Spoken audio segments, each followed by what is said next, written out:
আপনি যদি mutual fund investor হন বা নতুন করে যদি আপনি মিউচুয়াল ফান্ডে ইনভেস্ট করার কথা ভাবেন, তাহলে একটা প্রশ্ন আপনার মাথায় আসতে পারে যে যদি মিউচুয়াল ফান্ডটা বন্ধ হয়ে যায় তাহলে কি হবে। দেখুন, মিউচুয়াল ফান্ড হচ্ছে সম্পূর্ণভাবে সেবি দ্বারা রেগুলেটেড। সেবি হচ্ছে সিকিউরিটি অ্যান্ড কমোডিটি মার্কেটের রেগুলেটর। সুতরাং যখনই কোনো মিউচুয়াল ফান্ড বন্ধ হবে তার আগে তাদেরকে সেবির অ্যাপ্রুভাল নিতে হবে। আর এখানে মিউচুয়াল ফান্ড বন্ধ হওয়া মানে দুটো জিনিস ঘটতে পারে। প্রথম ক্ষেত্রে মিউচুয়াল ফান্ড কোম্পানিটা যদি তাদের ব্যবসা বন্ধ করে দেয়, তাহলে তাদের যে লাস্ট অ্যাভেলেবেল এনএভি থাকবে সেই অনুযায়ী আপনার ফান্ডটা উইথড্র করে নিতে পারবেন। আর দ্বিতীয় ক্ষেত্রে যদি ওই মিউচুয়াল ফান্ডটাকে বড় কোনো মিউচুয়াল ফান্ড অ্যাকোয়ার করে নেয়, তাহলে তাদের কোনো স্কিমের সাথে ওই স্কিমটাকে মার্জ করে দেবে এবং সেই অনুযায়ী আপনি এনএভি পেয়ে যাবেন।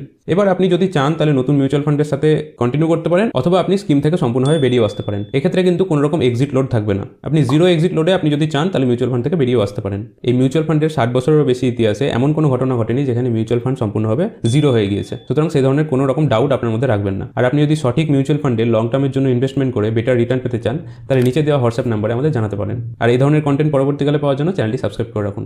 ধন্যবাদ।